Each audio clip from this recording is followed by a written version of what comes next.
This morning, we're going to continue our series, and I think for the official time, I'm going to say this, we're actually ending our series today on the space between us.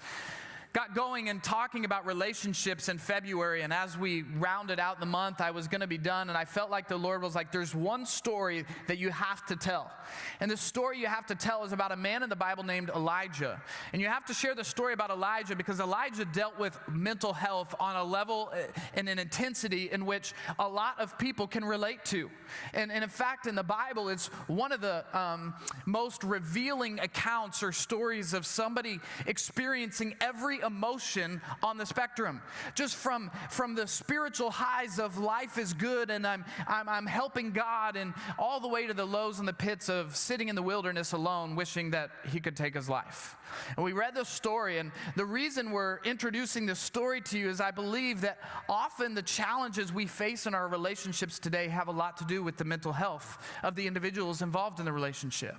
And everybody who's been in a relationship and everybody who's had a pulse and breathing and in a relationship today knows that there are times that there can be emotions in a relationship that have a dramatic impact. Last week we talked a lot about physical health, that we know in times in our life that physical health impacts our daily activities and our daily lifestyle. The same is true of our emotional health. Our mental health. It pertains to everything that we do. And as I continue this talk this morning, I want to encourage you with a word that Elijah got that changed the direction of his life. Before we do that, I want to tell you a story. I used to live right behind a junior high school. So the junior high football field and track was right behind our house. And so I had I was actually a junior high youth pastor, high school youth pastor at the time. And so I knew a lot of the kids down there. And so it was always great preaching content, you know, just sit on my back porch watching these kids. And I'll never forget one day hearing the coach yell in the middle of the day, just yelling at the kids like, start running. And I remember them running around the track, and as I was sitting on my back porch just reading and watching them, what I was watching was as they were close to the coach, everybody was sprinting. But as they made it to you guys are laughing because you've been in junior high before. As they got to the other end of the track, they were doing what? They were walking, talking, hanging out with their friends. And the coach would yell at them, "What part about run do you not understand?" And I'm sitting on my back porch and I'm just laughing. I'm like, "Oh, coach, they understand you perfectly fine." How many of you know there's a difference in knowing what to do versus doing what you know to do? And as the coach is yelling at them, I'm thinking inside of my head, "Coach, why aren't you running?" You know, like that's how I felt in junior high. You're going to tell me to run. Let's see you run, you know? That's why I didn't do well in sports, all right? So I remember sitting there and thinking and watching that and realizing the closer they were to the coach, the faster they ran. The farther away they got, the more distracted they got. And as I think about this in our emotional health and mental health and relationships and how it pertains is, you know, it's one thing to have an answer about how we can solve our mental health challenges. It's another to do it. It's another to find some great advice or tips on YouTube or on Google or even in the Word of God, but it's another to actually live them out in the heat of the moment when life applies its pressure. Which is why we all know, in theory, that it's not good to yell at our spouse.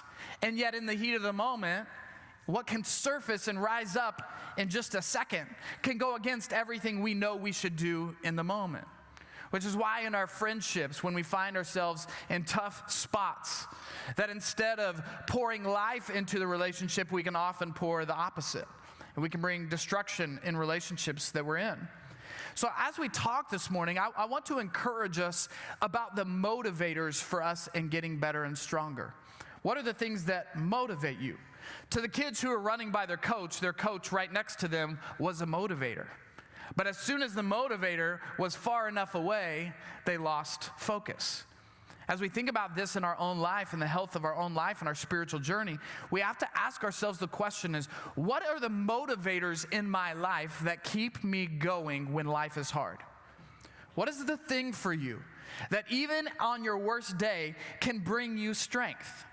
That even in some tough moments of your relationships can bring life back to the relationship. As we talk about these motivators and we think about these things, I want to encourage you with the story of Elijah. For those who weren't here last week, I don't usually do this. I don't usually bridge a story 2 weeks in a row, but I'm going to go back and fill you in on some of the details. Some of the details are this: Elijah was a man of God. He loved God. He did incredible things for God. We saw supernatural, miraculous things happening through Elijah's life. But after one of these miraculous events, a lady named Jezebel came to him and threatened him with his life and said, if by this time tomorrow you're not dead like the prophets you just killed, then guess what? Then you may as well kill me. And so Jezebel utters this threat against Elijah, and it sends Elijah in a tailspin. If you've ever been in one of those situations in your life where it felt like life was good, and then all of a sudden something just triggers it out of nowhere. And Elijah's in a tailspin, and he goes running, and he doesn't just go run. He goes running into the wilderness to be alone. He leaves everybody behind, and he goes out and he sits down underneath a tree. He's lost his confidence. He's lost his hope. He's afraid for his life. And he gets to such a dark place, because how many of you know when you find yourself in a place of isolation, the voices only get louder? He finds himself in the wilderness. The voices are getting louder in his life. And he literally prays to God, God, I'd rather just be dead. I'd rather just be done. And he prays this prayer to God, and God meets him with an angel right there on the spot. And the angel comes in with some hotcakes, which we thought that'd be kind of nice. Every time you have a problem in your life, God just shows up with some food, you know. Here's some Whataburger, you know. And the angel says to Elijah, get up. And at times we can think that can feel kind of insensitive. Like, God, don't you know what I'm going through? Like, don't you know the stuff that I'm dealing with? And God in his loving mercy gives him food to sustain him through what he's going through. He provides for him. And he tells Elijah, get up, and I want you to go to Mount Horeb. Mount Horeb was the mountain of God. And so Elijah gets up, and he goes 200 miles. That's like walking from here to Dallas. He goes 200 miles to meet with God on the mountain. And in the middle of that, Elijah gets a word from God. He gets a word from God. And it's in this word that Elijah finds himself having a renewed sense of purpose in his life. It becomes a motivator for him. We no longer read of his despair. We no longer read of his depression. We no longer read of his setbacks. The rest that we read about Elijah is all the things that God did in him and through him for the rest of his days. And as we read this story, I want to go back with Elijah to the place on the mountain where he met with God. And I want to unpack the word that he got with God with you this morning. Because I believe that as we read this story, we can know that even in our darkest days, God still has a word for us. And when God has a word for us, I want to tell you what it does for us. It gives us a motivator. It gives us purpose to keep going. What we need in times when our life feels like it's in a tailspin, or when our relationships aren't going well, what we need is not another quick fix. What we need is not another piece of advice that we've never heard of before, some revolutionary wisdom that nobody's ever heard of that's going to change the course of our life. What we need is a word from God that gives us the purpose in life to keep going. When Elijah got a word from God in a whisper, he found purpose to keep going in his life. Follow along with me this morning in 1 Kings chapter 19, the rest of the story. Here's what it says. Verse 15, and the Lord said to Elijah, go, return on your way to the wilderness of Damascus, and when you arrive, you shall anoint I'm just going to warn you, all right? I'm about to read a bunch of names I can't pronounce, so no laughing, and if I need to call you up here to do it, I will, okay? And when you arrive, you shall anoint Hazael to be king over Syria, and Jehu, the son of Nimshi, you shall anoint to be king over Israel. And Elisha, the son of Shaphat of Abel-Meholah, see what I said? You shall anoint to be the prophet in your place. And the one who escapes from the sword of Hazael shall Jehu put to death, and the one who escapes from the sword of Jehu shall Elisha put to death. Yet I will leave 7,000 people in Israel, and the knees that have not bowed to Baal, and every mouth that has not kissed him. Verse 19, so Elijah departed from there, and he found Elisha, the son of Shaphat, who was plowing with 12 yoke of oxen in front of him, and he was the 12th.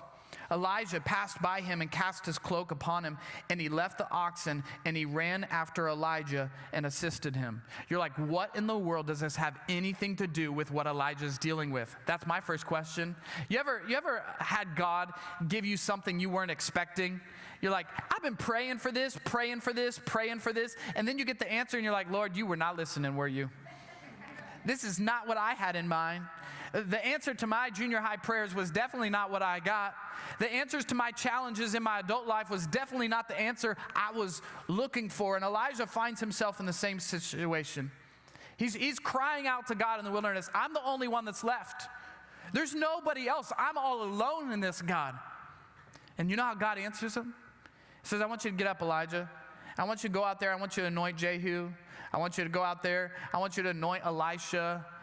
You're thinking, what in the world does this have to do with anything that I'm going through? I believe that on the mountain, when God gave a whisper to Elijah, he was giving him a whisper of purpose. And the whisper of purpose would lead him through the struggles of his pain. And the whisper of purpose that he found in the mountain, some people were asking me last week, why did God not talk in the earthquake and the fire and all? Why was it in a whisper? I believe it's because Elijah had seen all these incredible things happen in his life. He had seen these supernatural, big, God-sized things happen. And what he needed was not to see another big, supernatural, God-sized thing. What he needed to know was that there was a God who was close to him and near to him. And in that whisper, Elijah gets a purpose that helps him get up and keep going in his life. Elijah's answer came in an unexpected way. I remember in seminary, I think I've told this story before, but when I was in seminary, I had a professor who came in. And he came in and he began to share a story of a time when a guy came into his office. And often as a pastor, you encounter people in all walks and seasons of life. We celebrate with people when things are good. We walk with people through marriage, and we walk with people through death. And a guy came into his office one day and said, I need to talk with you. I'm really struggling with suicidal thoughts. And I'm really, really struggling in my life. And the seminary professor looked across his desk and he said, sir, I apologize. I don't have time today. I have about 10 hospital visits that I have to do today of people who are at near end of life and going through really big health challenges, and I need to go pray with them. And he said, I don't have time to meet today, but I can meet another day. But right now, what I'd like you to do is I'd like you to go meet this lady right here. She's in the hospital and she needs somebody to go sit with her. So he handed it to the guy's not expecting this. What are you talking about? And he gets up and he goes to the hospital and he sits down with this lady. She's in near end of life, and he begins to talk with her about her life and hear her story and process. And the next day the pastor calls him and says, hey, my day's freed up. If you have some time, you can come in. And the guy says, no, I can't come in today. And the pastor says, well, why not? And he said, because I'm going back to the hospital. I have somebody I need to meet with. In other words, somewhere in the transaction, he found a purpose worth living for that was bigger than himself. I'm not saying all his problems went away that day. I'm saying this. He found a purpose even when he was dealing with his problems. His answer came in a completely unexpected way. And you might hear that story and you may think, well, that's kind of extreme to tell somebody who's dealing with that kind of struggle that you don't have time for them. I get the sensitivity in this subject, but I just want you to know this, that even in the middle of your problems and pain, God can find a way to give you purpose. And it's in the purpose that you actually find the strength to navigate out of your problems. It's when you find real purpose in life that it doesn't exclude you from the pain of life, but it's actually the strategy that God wants to give you to climb the ladder to get out of the pit of pain. It's actually the path forward that God wants to use to bring healing into your life. So what am I trying to say? All morning, I just want you to know this. I want you to walk out of here today knowing it doesn't matter who I am, where I've been, the things I've done, what my life looks like today, what it looked like yesterday. The thing that matters most in my life is that the God of the universe wired me with a purpose that is far bigger than myself. And when you know that and when you understand that, it changes the lens through which you see the things you're going through. It changes your focus. If it changes your focus and your lens, here's what it will begin to do. It'll begin to bring healing to your relationships. If you've ever hung out, don't elbow anybody. Don't point at anyone. But have you ever hung out with somebody who you knew lacked purpose? Their money got spent in every which direction but any kind of pointed direction. Their time was scattered and thrown every which way but never accomplishing anything. And often what we can find is a lack of purpose in relationships is the very thing that causes the destruction we don't want to have in our relationships. The best advice I got in premarital counseling was to have a purpose for your marriage. At a young age, I was 22, 23 at the time. I remember sitting down thinking, how in the world am I supposed to know the purpose for the rest of my life? In fact, I just talked with a college student. She was a student of mine at a youth ministry, came to visit today, and she said, I've changed my major a couple times. I said, it's all good. We all do. And when we get out of college, we don't just change our major. Sometimes we change our direction of our life. And what happens is often we can feel the pressure of understanding what our purpose is going to be forever. And this morning, what I want to do is I want to begin to point you to God's word that can give you the guidance and direction that your marriage needs to have purpose. Some guidance and direction that your life needs to have purpose. So I remember sitting down with my future bride-to-be. And the first thing we did as we began to plan our wedding was we picked a verse. And we picked a verse that we felt like God was calling us to. We said, this is the purpose of our marriage. And now, several years later, we still have a verse that we've been holding on to for years. That reminds us in moments when things are hard, because it gets hard. Reminds us in moments when we disagree, because we disagree. It reminds us in moments when we just want to be mad at each other. That there's something bigger. Why? Because what does a purpose do? It trumps everything. A purpose trumps the problems that we're going through. A purpose trumps the pain that we're experiencing. It's a vision for a way forward. And God has a purpose for every single one of you. And I know what can happen over time is maybe when you were young, you believed that God could use you. Maybe when you were younger, you had dreams, and maybe it didn't even include God at that point in your life. That's okay. I'm telling you, at one point in your life, you probably dreamed about something. And what we all experience is over time, we can feel the sway and the pull of life taking us in different directions. We have to get back to that point of center that says, what's my purpose? Where am I going? So I want to share Elijah with you this morning a little bit. And the first thing this morning I want to share with you is this. You have to find a purpose. Find a purpose, because a purpose is what helps you make it through life. So here was Elijah's purpose when he got up from the pit of pain that he was in. The purpose that God gave him was, I want you to get up and go anoint Hazael. I want you to get up and I want you to go anoint Elisha. Well, what does that mean? Elijah was a prophet. And a prophet, often one of their responsibilities was to go and anoint people and say, God's got a purpose for your life. How funny that the man of God, who was about giving people purpose, also went through a season where he didn't know what his purpose was. Because that's how life works. That's where we find ourselves sometimes. And what God did was God actually said, Elijah, even though you're going through all the things that you're going through, I want you to get up and go do the things that I've always called you to do. And when he got up and he went and he anointed other people, do you want to know what also happened? Elijah began to find people in his life. Well, what was Elijah's greatest complaint? God, I'm all alone. Nobody's with me. And you know what the first thing God tells Elijah to do that you think has absolutely nothing to do with what he's dealing with and has everything to do with what he's dealing with? Is he says, I want you to go anoint Elisha.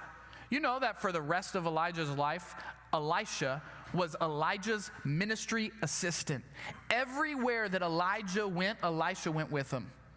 Everything that God did through Elijah over the next 6 or 7 years, as theologians say, then Elisha was right there by his side. What did God do? God answered his prayer by putting people around him to do life and ministry with. In gaining a purpose from God, he gained people. In gaining a purpose from God, he gained a direction that allowed people to come around and run the race of life with him. You need a purpose in your life. And even when it feels like it's unexpected, God is actually answering some things on your behalf. I went to the eye doctor a couple of weeks ago. The reason I went to the eye doctor is because my contact prescription, I only had 2 days left of contacts. I called frantically to order contacts online because it's 2024 and can't you just order it online? They wouldn't do it. I said, why? They said, well, you haven't been to the eye doctor in like how many years, bro? I'm like, so what? They work great. Like, my eyes are working great. And they said, well, we're not going to write it. So I frantically booked an appointment. Now, you got to understand something. You know, no eye insurance, no dental insurance. That puts dentist down here and like eye doctors right here, you know? Like, and I always remember growing up, you remember that puffer thing that just blew in your eyeball? Like, I hate that. And the dilating your eyes just kind of ruin your life for the rest 3 hours, your next 3 hours, you know? So I'm dreading going to the eye doctor. I go to the eye doctor and I sit down. She goes, when is the last time you've been in here? I was like, I don't know. Probably, you know, when I was a teenager. And she said, well, you need a new prescription. I said, I don't need a new prescription. I like the ones that I have. Like, they work great. And they're the cheapest ones I can buy. So, like, let's just... And she's like, no, you really need a new prescription. I'm going to give you these free samples. They're not free, honey, right? Like, I'm going to give you these free samples. I want you to try them for the next 2 weeks and come back and tell me what you think. Y'all, I didn't know I was half blind. I'm like, what? You're supposed to be able to read that sign? I didn't know that. And what did it do? It gave me a new perspective, right? So I went and spent my life savings on new contacts. And now I can see. It gave me a perspective that I didn't have before. Here's what purpose does. Purpose does the same thing. Purpose gives you a new perspective on the problems that you're facing. Purpose in your life gives you a new perspective on the pain that you're facing. Perspective and purpose, here's what purpose does.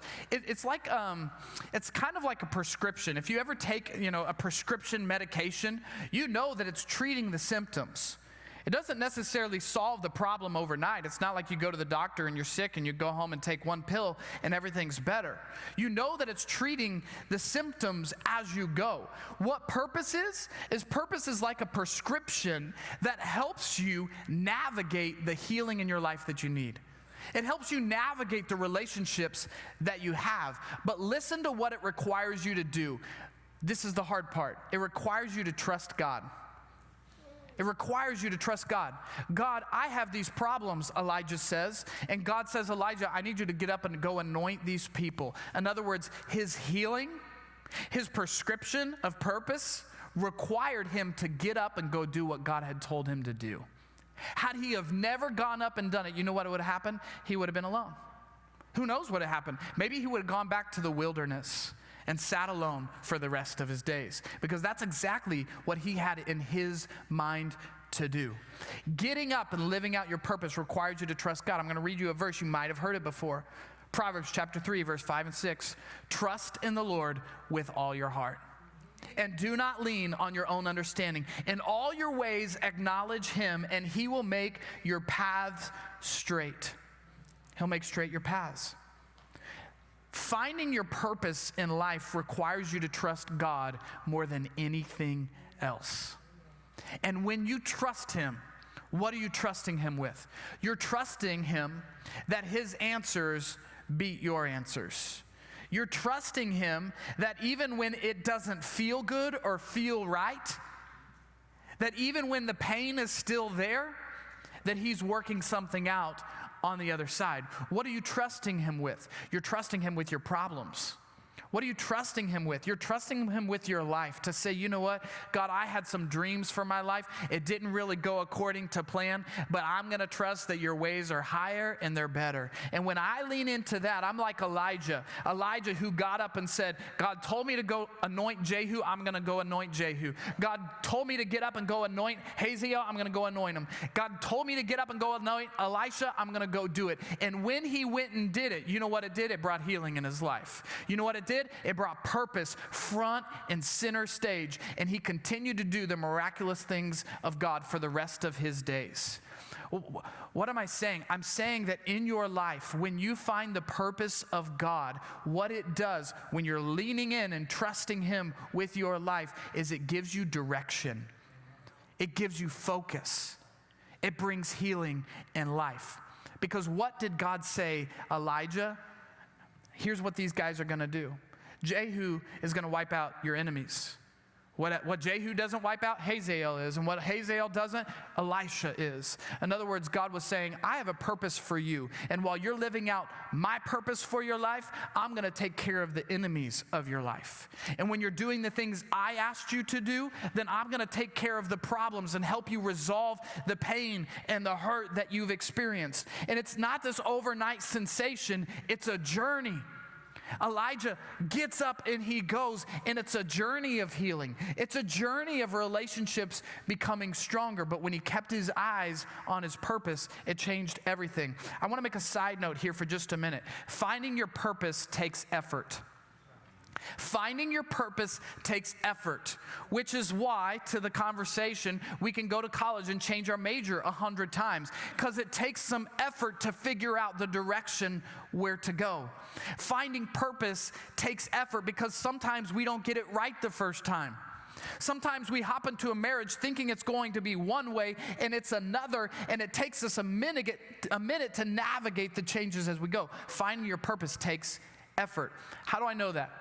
Elijah went 100 miles into the wilderness, alone, isolated, feeling pain, lacking confidence, running from his enemies, full of fear, ready to take his own life. He went 100 miles to get to that low point of his life. You know how far he went to find God? To get on the mountain of God and hear a word from God? He went 200 miles. What does that tell me? That tells me he had to go twice as far to find his purpose as he did to find his pain. The world that we live in is easy to find pain, y'all. The world that we live in is easy to find problems. You know what's hard to do? What takes effort is to find your true calling in life. What takes effort is to do whatever it takes to stay in the center of God's will for your life. I'm not saying it's hard to find God. It's easy to find God. I'm saying that sometimes the journey of your faith requires you to travel a distance. And that distance takes effort. That distance takes staying in the race and staying in the game. And when Elijah traveled 200 miles, can I tell you the reward on the other side for him was great. Why? Because when you are willing to go the distance with your faith, when you bring that kind of faith to the table, God can bless it.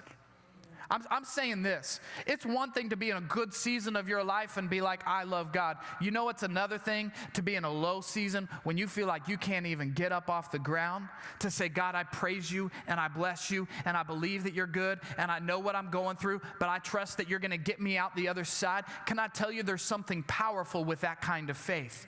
And when you bring that kind of faith to your marriages and your relationships and your kids and your life, and everything that you have your hands touch, what God can do is he can bless it. He said, man, that person is living out the purposes of the kingdom of heaven. I can strengthen them. I can bless them. I can help them with whatever they're going through. But you got to remember this. Finding purpose takes effort. Why do I have to stop there and say this? I have to stop there and say this because you can't go to church once and think it's going to solve all your problems. You can't pray one prayer and think, I'm never going to deal with anxiety again. I'm saying it's a perseverance race. There's an endurance to it. There's a persistence to it. And when you stay in the game over the long haul, like Elijah did, he didn't let one moment in time define his life. He let God rewrite his story. And when God rewrote his story, God used him in ways far bigger and greater than even he had seen up until that point in time. I'm going to get to that in just a minute. Number one, you have to know this. Finding your purpose requires you to listen to God. Purpose comes from God. Purpose does not come from people, from places, or from things in your life. Often that can be the greatest challenge as we come to God, is we're often having to rewrite our story. And the way that we're rewriting our story is we often found a lot of value in the things that we owned.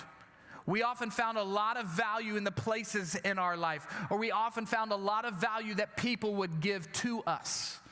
And what I'm trying to tell you this morning is that your purpose in life has nothing to do with the things that you have, the places that you've been, or what some man might give to you.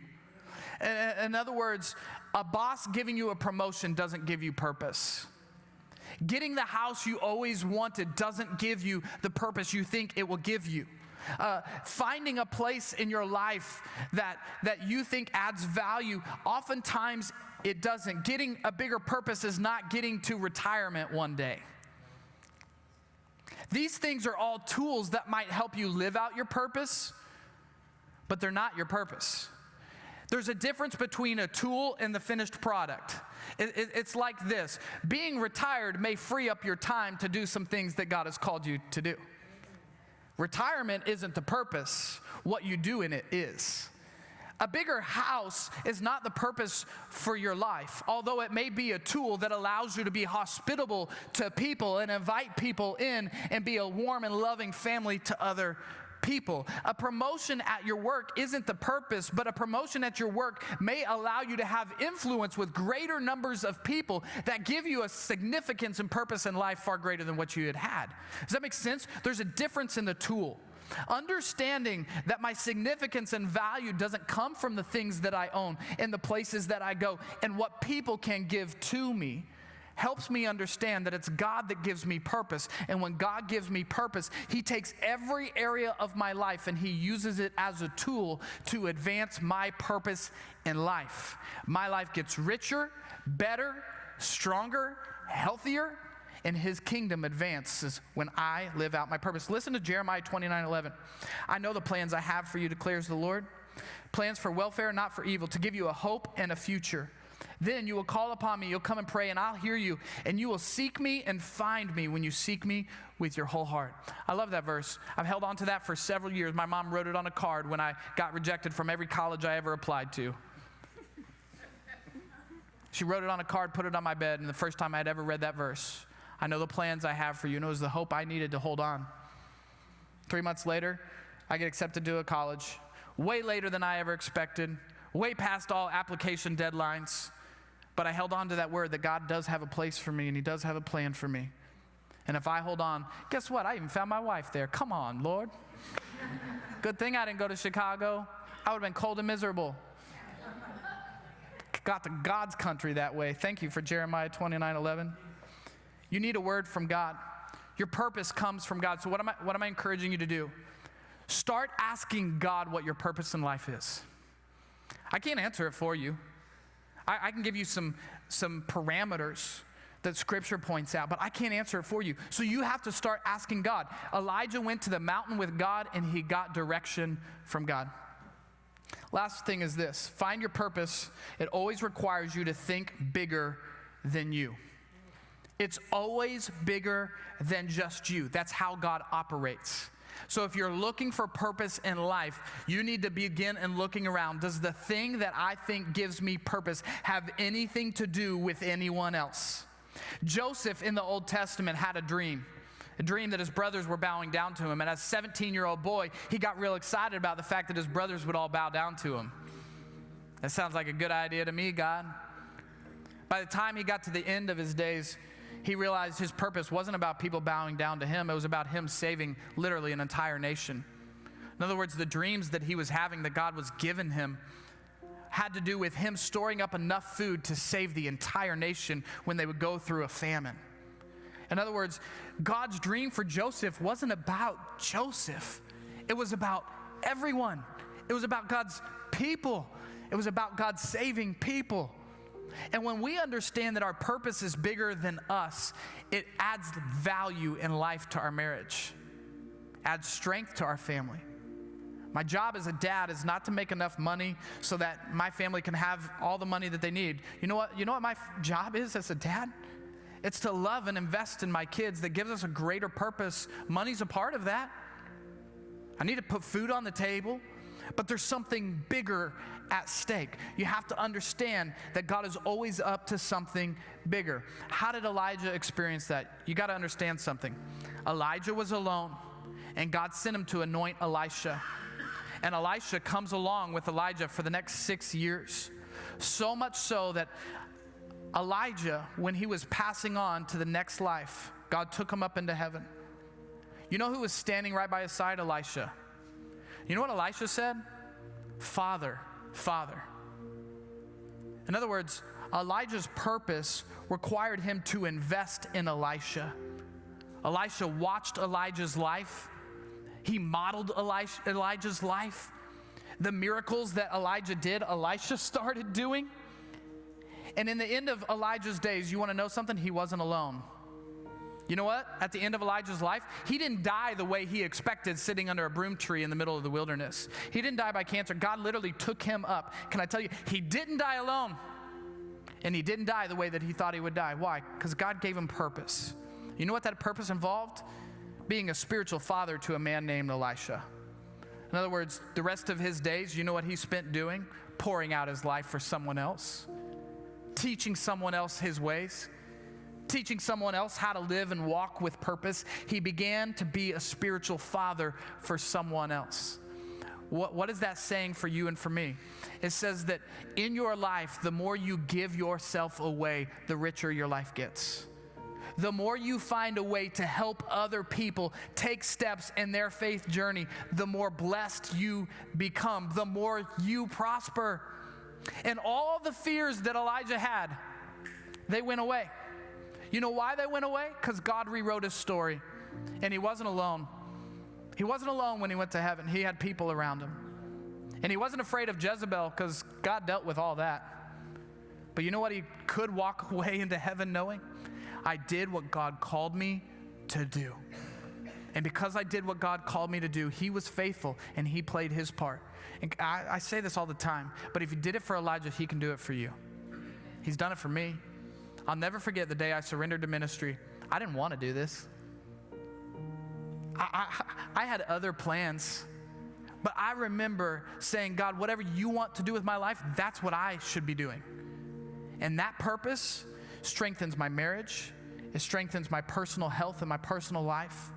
And every relationship I have is blessed because of that. I'm not saying there's no problems. I'm not saying there's no pain. I'm saying with God's purposes in your life, you overcome just like we sang about. Would you bow your heads and close your eyes this morning?